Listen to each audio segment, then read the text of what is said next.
Welcome to Copy Chief Radio. Today's show is a freelancer's journey episode where successful freelancers share the tactical moves that catapulted their careers through the phases of the freelancer's journey.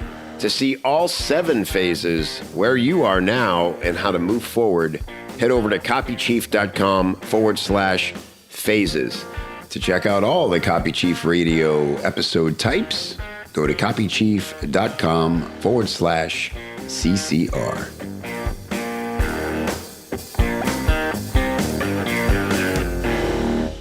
Hello, friends. Thanks for being here. It's Kev.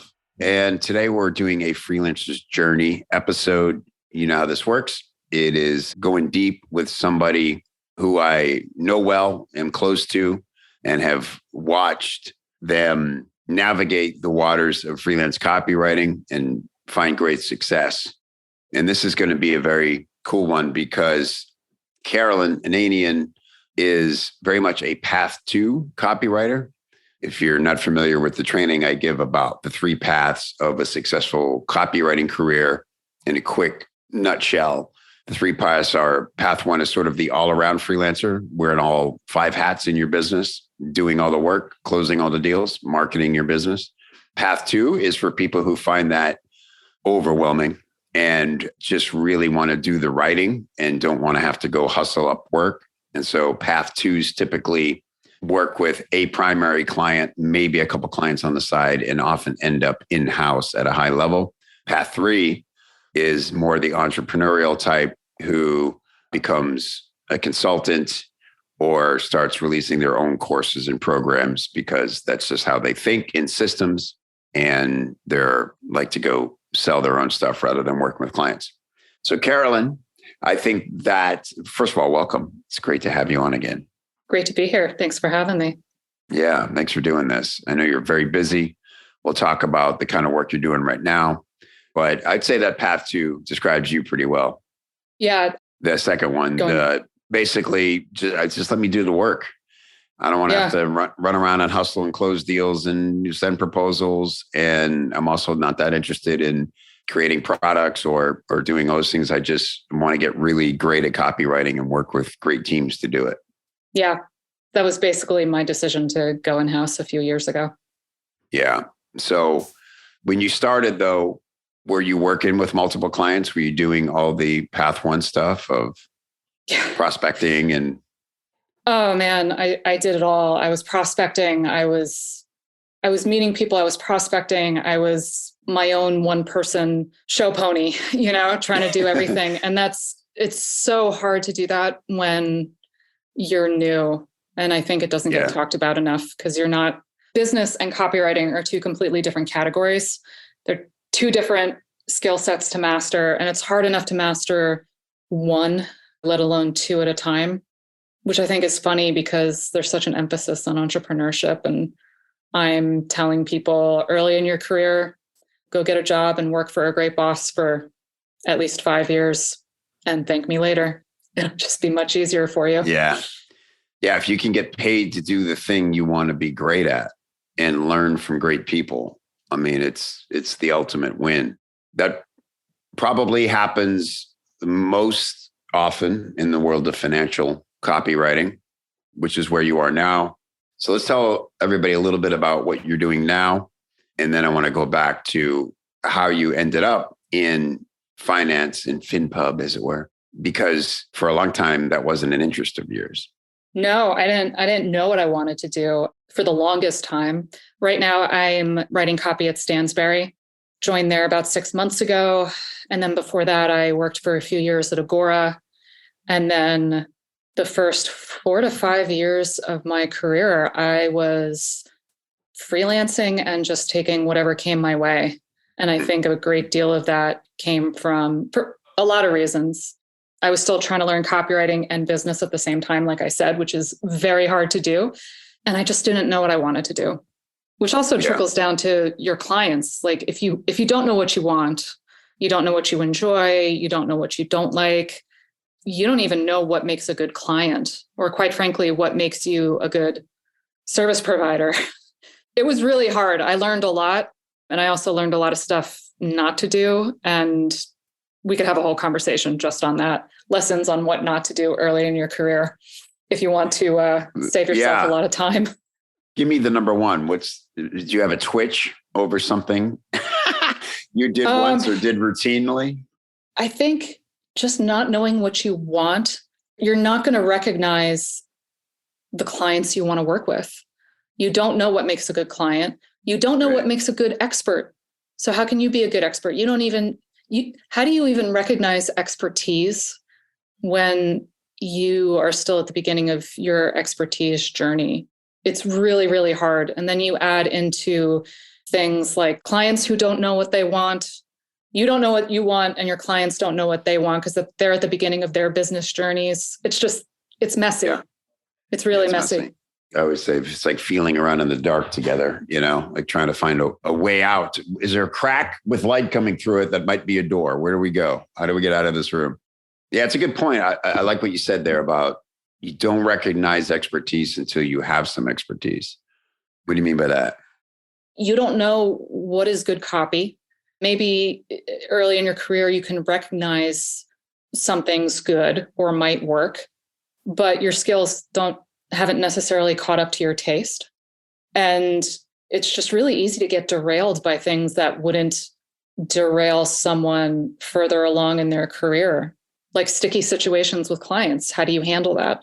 One of the most common, well, I don't know if it's super common, but I have seen it before in the copy chief community, is newer people coming in and saying, I have to have a really tough conversation with a client. What do I say? And people sometimes go a little faster to swatting a fly with a hammer until one of the more experienced people comes in and says, well, have you tried just communicating XYZ? Like, this could be a 30-second conversation. It doesn't have to be hard.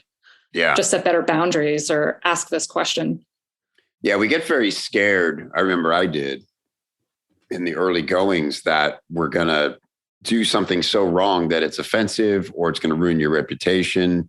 Plus, there's a big emotional component to all that stuff. A lot of us design our lives so there's not a lot of difficult conversations going on, right? Yeah. In business, sometimes you have to. A difficult conversation could be scope creep. They're asking you to do a lot of things that you didn't originally agree to, and you're going to have to tell them there's a charge for that. It could be as extreme as ending a project in the early stages because you're not liking at all how you're being treated, or other reasons are making you just not feel like a good fit anymore now that you know more about the project. And I've had to go to clients and say, I'm going to end this. I don't want to wait. I'm getting bad feelings, and I want to protect you and me from getting close to the end of this and having things implode. So I'm going to back out now. I'm happy to refer other people who might be a better fit. It's never fun, but critical thing to learn. And like you said, trying to master copy, there's no such thing as a master. No one all the way up the food chain, I think, would ever say, I'm done. Got it. No. Got the copy thing. And so that alone, to take that on, to eat that elephant, right, is like, and now you've got to go hustle and figure out the pro code and soft skills. It's a lot. And so when did it click for you that, okay, I just don't want to do that part of it. I need to start partnering with business owners who want all of me and can make use of it? Yeah, I would say it was around year 4, approaching year 5. I was like, man, 5 years is a long time. It's a huge chunk of your working life to dedicate to a particular way of doing things. And I was just really tired of scrambling for jobs and being real honest with myself. I did not feel like my level of skills was where I wanted to be.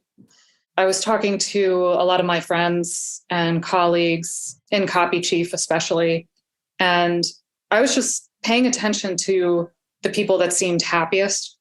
They were people who had a lot of responsibility. They developed their skills enough that they could deliver more value. They could carry heavier projects. They were working with amazing clients. A number of them were in-house somewhere. A few of them were a little ahead of me, had already branched off and started their own consulting or some other business. And it just became clear to me that to become really good at something, you have to go deep. And I wasn't going to get that from freelancing. I knew that. I had worked with enough clients to know what makes a good client and also what makes me a really good service provider. I realized I wanted to work with companies that were well established, that had already been around the block. They'd already worked with copywriters. They knew what they needed. And that last part was so important because it's true in business and it's true in personal relationships. You can't play with someone who doesn't know what they want. You need people who know what they want. And that's just as true for you as it is for them.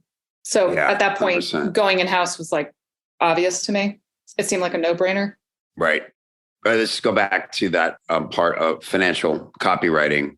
At what point do you go, because that wasn't on your radar, as I recall it? It wasn't. It's not like I hated it or anything. I just hadn't thought about it. I allowed myself to get curious, in part because people said, FinPub is really desirable. They're always looking for people and it pays really well. And I thought, well, what that tells me is that's a very valued skill set. And once you become somewhat decent, there's got to be job security in that. And I've, for a long time, been of the opinion that I can learn to love anything once I start getting into it and doing it well. So I just kind of opened myself up to serendipity and was like, I don't know, maybe I'll really like it. And was it at Copy Chief Live when you did the roundtables, and that's when you started meeting some of the publishers and getting to ask them questions, them explaining how it would look to work with them? Yeah, that's what I did. You want to talk about opening yourself up to serendipity or trying to jailbreak it, go hang out where the big fish are. Yeah. I just showed up and was like, hey, there's people here hiring. They have experience working with copywriters. So I'm just going to see what happens. I remember telling you this. I wrote my sales letter the night before, sitting in the bar. Everyone else was getting drunk and then wandering off to bed. I finished at 6 or 7 in the morning. And then. Wow. That's incredible. So when you say the sales letter, meaning there was like a competition? There was a contest. Yeah. They had a contest. They were accepting applicants for their boot camp, which is where they were going to be hiring people from. And they said, sell us on your favorite book. And I was like, well, I got 12 hours to figure this thing out. So the writer right there. That's my fault, because I think they told us a few days beforehand, but I just didn't do it until I arrived in Tampa. And then I spent the evening before that dinner pitching possible hooks to people drinking at the bar and just paying attention to which ones people responded to the most. And I was like, I guess that's my headline. All right. That's awesome. Great. So like surreptitiously dropping it into conversation. Oh, totally. I just dropped it on people. I told them what I was doing because they were like, why are you, they were like, that's really interesting, but what, is this just random? You're just curious? And I was like, I got something due tomorrow. No, you're my test market. Yeah. But they were writers too. So they totally understood. They got it. What I do remember clearly is reading that letter. The book was 48 Laws of Power. I hadn't read the book before that. And your letter did exactly what it was intended to do, which was maybe go, I need this book immediately. I ordered it probably from my phone as I was reading your. Did you really? Wow. Oh yeah. 100%. Yeah. And it was such an amazing and challenging book in so many interesting ways. But man, we should, if you'd be willing, it'd be cool to include like a link to that letter. Yeah. In the show notes to this episode, because you showed a lot of prowess in that. And just to give everybody a little bit of context here, correct me if I'm wrong, because I know Agora Financial at the time had a similar test, but it was like, did you have to format? You needed a headline, a subhead. They wanted to see that you knew how to write almost like an editorial, a mini sales letter, or was it just like a, hey, dear mom, you're going to love this book kind of letter? Mom, you're going to love 48 Laws of Power. You should totally, if you love Machiavelli, you're going to love this book. I said you're a real bitch sometimes. I think I know why now. And it actually. Yeah. I don't think they gave us they didn't give us any instruction. They just said, just write a sales letter. Convince me to read this book. Interesting. Okay. Yeah. That'd be really cool if we could share that, because it was a phenomenal letter. Thank you. Was there an official? I think then what they did was they chose people based on those samples. You got free boot camp, and it was they're going to teach you to write editorials in hopes that you'd become someone they would want to hire through that process. Yeah, they did. And so we went through selected. Yeah, we went through the boot camp a few weeks later, and it lasted a month or two. It was really rigorous. I mean, it was, and you're doing this on the side while you're working or doing whatever else, you need to do with your time. And then at the end, they offered me and one other person, I think, a job offer. And that's how I got in the door. Wow. And so you started doing project work first, and then they hired you full-time? They hired me full-time right away. I moved to Baltimore like within the month. I mean, you want to talk about scrambling to get your life in order.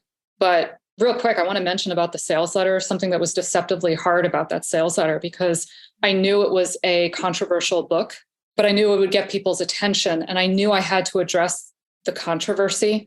And I knew that by reading the reviews on Amazon, because there were a shocking number of people who said either this book saved my life, but there were about 10% of them who said, this is an evil book. It's written for sociopaths.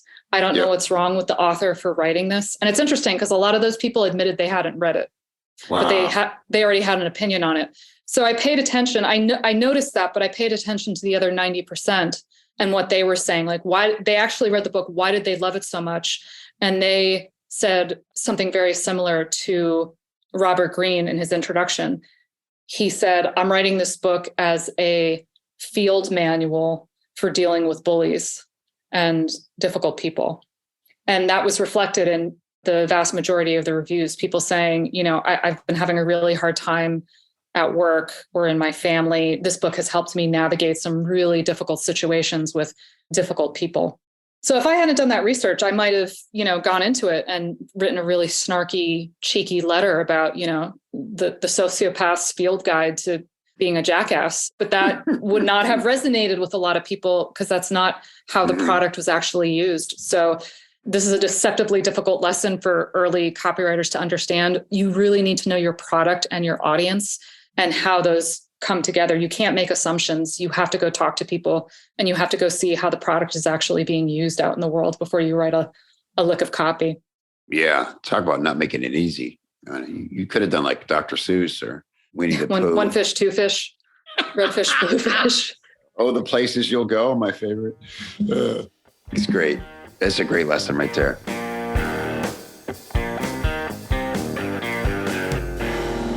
Look, I get it. I know there's so many communities, I'm doing air quotes, communities for entrepreneurs out there, all filled with their own version of overnight experts chirping at you from behind the screen. You got your Facebook groups, your clubhouse rooms, just experts galore. How often do you feel like you're being pinballed around from thing to thing and picking up a little bit, a little piece there? How much of that is actually making it into your brain and your fingers and your business and affecting your money?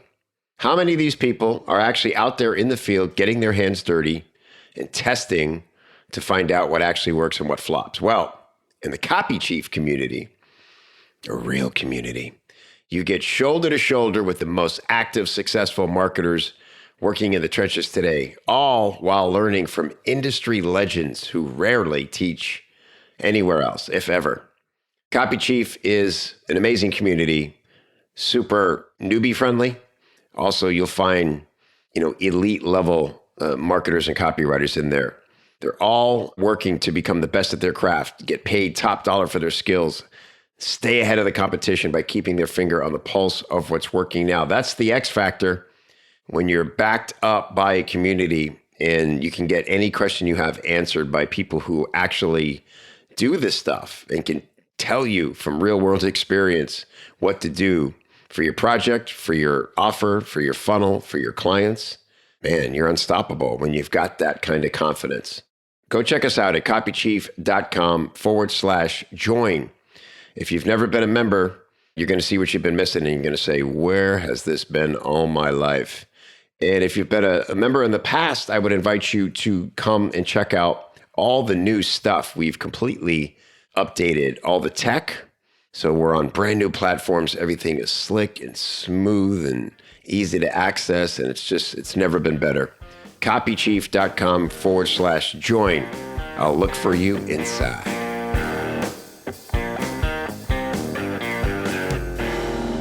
Okay, so you're in now that world. Can we talk a little bit about, so you decide, I want one client, I want to be part of a team, I want to be part of something, I don't want to hustle around. Yeah.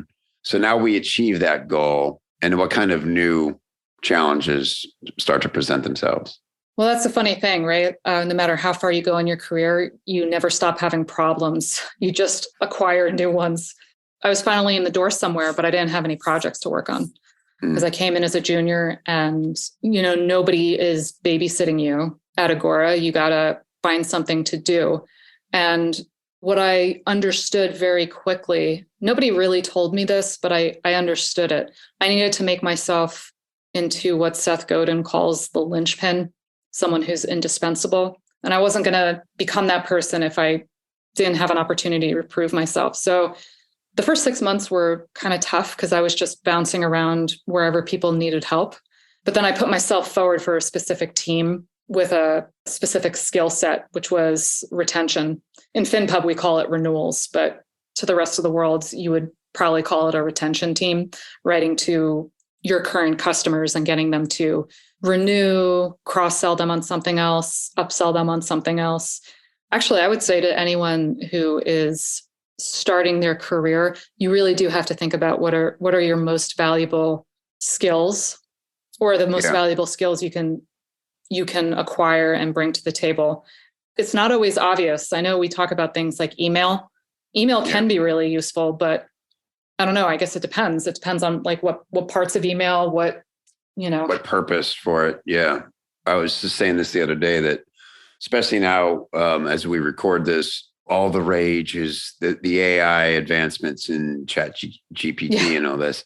You have to specialize and you have to dig a little deeper. You can't just say, I'm an email copywriter. You have to choose a part of that skill that can bring revenue to your clients. And so an adjustment would be, I'm an email copywriter who specializes in cart abandonment sequences or automation sequences that plug holes in your existing funnels, right? Something like that. And then study that. It's not a huge field, and you can see you can get examples by getting on any list or buying any front end product and see where those holes are, right? And so kind of what you were saying earlier about focusing your skills and figuring out what you want and where you can provide value is the key. And I think going in-house too really helps with that, because some of the most common feedback I get from more junior writers is they signed up for someone's email list and they started poking around in the sales funnel and they noticed XYZ. So they're trying to write copy for it, trying to see if they can send the samples into the company and get hired. And it's really hard to get a deep understanding of the product or the sales funnel from the outside, especially early in your career. Yeah. When you're deep in the company, like you're rubbing elbows with the marketing team. And if you give yourself the opportunity, you might even be able to learn about how to read the marketing data. It's just really hard to get that kind of expertise when you're on the outside looking in. Yeah, 100%. I get those pitches sometimes where somebody will, hey, I wrote these 3 and no obligation. You just run them. And if you make money with them, great. And then if you want to talk, we'll talk. I'm like, there's no such thing as free. That's not a gift. That's a project for me to now have to go edit those, make sure they're in voice and all these things and launch them and test them and look at the results, right? If I'm a small business owner who doesn't have those emails or mine are like completely horrible, sure, that might be helpful to me, right? But to a higher level marketing company, they either already know it could be better or you're just reminding them and they'll assign somebody on the team to make them better, right? It's hard to impress a bigger, more established company because they probably already know that there's a problem. They already have expertise and resources that, frankly, you don't have. It's tricky. I don't know what advice to give more junior writers, except like just try to get a job, get your foot in the door somewhere and wow them. And then it becomes a lot more easier. Well, we were talking recently about how interesting your perspective has changed because you've had so much success and people who know about you. You've been an ambassador and copy chief for years now. You're very well known in our community. I can't even begin to measure the value you've brought to our community on your own dime as a volunteer, by the way. It's important to point that out. Forever indebted to you as our members for that. But people know about your success and you're at a high level. And now people are pitching you these kinds of things. And I know you have ideas for them about it. Another way to go about that. Yeah, I actually changed my website recently to put up just like a letter to people answering frequently asked questions, including how do I get in the door? And I'm like, get a job, man. It's your best bet. Get paid to learn on your boss's dime. And then that's the easiest way to go about it for me. Because like you said, people reaching out and saying, I wrote some copy for you. Can you run it? First of all, I don't make those decisions. I'm not doing the hiring at Stansberry. And second of all, if you're an outsider looking in, especially if you have no experience in the industry, you don't know the product. You don't know the things we've already run. Because when you're on the inside, you know everything we've done, every campaign over the last year. I've never gotten a cold pitch that I liked or thought was good that made me want to hire the person. Unfortunately, I don't want to crush people's hopes and dreams. I'm not trying to. No, it's just there's another way. And first of all, I would say to anybody who's listening this going, oh God, I've been doing that. First of all, I commend you. I did it. Yeah. I did it. It's what ambitious people do. And I always say I could boil down the X factor in making it or not in anything to one word, and that's momentum. And studying and writing your own versions of things and trying to give them to people is how every band that ever got discovered, or, you know what I mean? You have to be creating your own momentum. But there are, if you're smart about it, ways to go through a channel that's designed to give you the help, the nurturing, the development, and then deliver you to the front door of companies when and if they're hiring, right? I might mention the world of financial copywriting. That's exactly why we created it and what we do in there. But good mention. But you know, I was volunteering in there as just helping out. Yeah, you were on a panel. We did all female copywriters and executives in the world of financial copywriting because they don't get highlighted enough, and there still aren't enough of them, but there are plenty. The point is, as much as finding names on LinkedIn or something and cold pitching them, find out if there are people who are trying to help you do what you're doing and go through those channels because that's what they're designed to do. Yes, everybody's hiring at some point. And sometimes when things are really good in the financial markets, everybody's hiring a lot and they're fighting for anybody with experience. But you got to start somewhere. And like you described, like you came and you showed up, you stayed up till 7 a.m. for an opportunity that you probably weren't even sure you wanted yet. You just wanted to win this damn contest and have the option. It was the principle of the thing. I was sharing a room with Angie Coley. And I remember going back up to the room at 10 to 7, crawling into bed. I was miserable. I was so exhausted. And 10 minutes later, her alarm clock goes off and she rolls over and goes, "Oh, when did you get in last night? Did you finish?" And I had to refrain from laughing maniacally, like just losing my shit because I was so exhausted. I spent the rest of the day floating my way through the program and talking to people. But hey, it worked out. Yeah, it sure did. It was a key moment. So momentum. I know I don't want to be vague with people, but I can tell you we've created, and I'm sure other people can be resources for you. Just find out who they are and go directly to them, because all that energy you're putting towards trying to achieve the thing you want is valuable. It just needs to be channeled right. Let's talk about the work you're doing now, Carolyn. Like we've talked a lot about the journey. I want to hear about your work. You're now with Stansberry.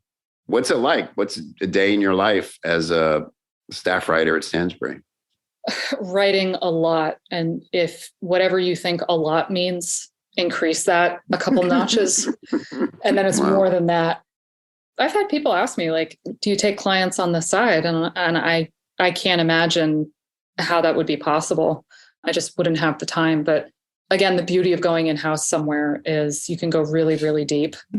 You can get a deep view of the products, how a company puts a campaign together, how a company comes up with new ideas and then collaborates together to bring that to fruition. Production, video production, the whole legal process. Yeah. It's a lot. I could be doing anything on any given day, but 80% of the time it's writing. And then there's revisions, there's reviewing other people's work, there's getting stuff through legal approvals. It's a ton of stuff. I'm never bored. When you say writing, you mean like sitting, typing, producing copy, not like somewhere in the process of doing research and other things. Because at this point, you're probably caught up on the research side of the granular stuff. You know the market, you know the customer, so it's just about production at this point. I mean, you never stop researching, right? Because markets change. Yeah. The winds change. You need new ideas. And that's something I've really gotten during my time in Stansberry. You always need to be brewing on new ideas. You always need to be reading. You need to be reading a wide array of eclectic things. The news, Twitter threads, experts and influencers whose stuff you find really fascinating, books, hardcover books or Kindle, just coming up with interesting perspectives on things. And then I keep a list of possible ideas and I just keep adding to it because an idea just doesn't come to you fully formed, ready to write a promo. You might be researching it and incubating it for 6 months or a year. Yeah. And then you could hear something on a news report on the radio that makes it all come together or something, right? Yeah. Oh, man, it's the right time for this idea. Yeah. Because something happened. I don't know. The Fed raised rates again. There we go. Okay. It's the perfect time to have this idea for a lift. What in FinPub we call an email. Some ideas work better for certain things than others. Like this would make a really good lift. This might make a really good landing page. This is a big, juicy enough idea. This could be a front-end promo or a back-end promo. That's the nice thing about being in a big company and what I've learned. It's all ideas are not created equal. It's like, where does this idea fit? Is it a viable idea? Where would it fit? What's the placement for it? So when that happens, when you get an idea, are you tasked with coming up with an idea for a particular promo, whether it's a lift, it's an email, it's a landing page, it's a back-end renewal, or are you assigned something to come up with ideas for, or is it your job to bring ideas? Both. Stansberry is never short of work that needs to be done. So someone might come up with an idea, and I've had other senior copywriters come to me and say, hey, I need your help. I could use your help. I'm working on a promo. Can you help me with it? Or can you help me with the hot list? I've had the renewals department come to me and say, hey, we need to run a campaign on this. And you have a renewals background because you did that at Agora. So can you help us? And that's an important side lesson. And it's that no expertise is ever wasted. My primary job now at Stansberry is to write promo, but it's not unheard of, for somebody to reach out to me and say, hey, you've done renewals. Can you help us with this campaign? Yeah, that's great. Exactly. It's another amazing thing about this industry and this career is like every single bit of knowledge we gain goes into the pot and makes the stew better. And so when you have an idea, what's the process like then? I just want to bring people inside what it's like to work on a team like this. You present it to who? I would present it to my copy chief. First, I would run it by a lot of people. I mean, I would run it by my chief. I would run it by our internal marketing guy because he's the hub of all our marketing at the company. And that's something I would tell copywriters too. You're never working in a bubble. You're not even working in a bubble of other copywriters. Like bring other people into your world. The marketing guy is crunching all the data. He knows all the campaigns you've run this year, which ones worked, which ones didn't, which ideas are popping in the market right now. Like I talk to him every day and he's constantly saying like, oh, this idea, this email is going to kill because this idea is really connecting in the market with this particular audience right now. Don't write this subject line, write this one. This will do much better. Like, run your ideas against a lot of people and get all their opinions. I think that's something that a lot of copywriters struggle with because we like to work in our silos and we don't want to be wrong. And we're really embarrassed to have people tear our work apart, but it's part of the iteration process and feedback is never personal. No, and hopefully done respectfully. Most people do. Oh, yeah. But, I always say, the moment somebody becomes a true writer is when they want the harsh critique because they know they can get past their ego and any emotions, and they only want to learn how to get a better result, especially in copywriting.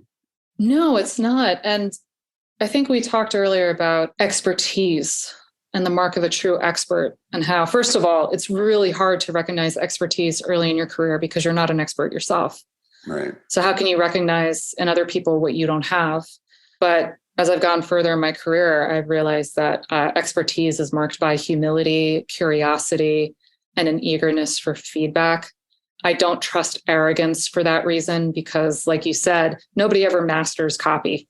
You could be doing this for 20, 30 years and still be discovering things every day. And what I've noticed with really prolific, successful copywriters is they're humble. They're not always sure something's going to work.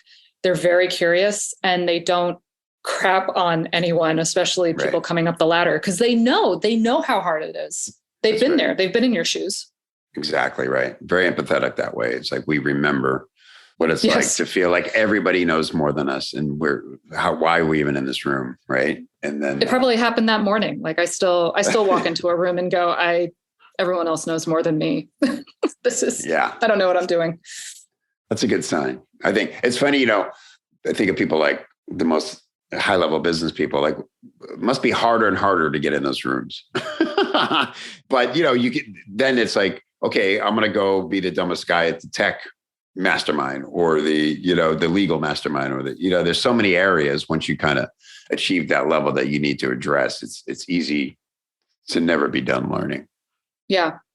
That's a great thing about being a copywriter. I mean, you have to become an expert in new topics all the time. Like if you're writing a new promo, like if you've never done options before, I'm just talking for FinPub, or you're writing about venture capital, like you have like 3 weeks to become an expert. You better start reading. You better start talking to people. Right. You better talk to me like I know nothing, because I almost don't. And I need to know everything. That's the attitude I try to have all the time. Yeah. Carolynn, this has been very insightful. I appreciate you sharing so openly.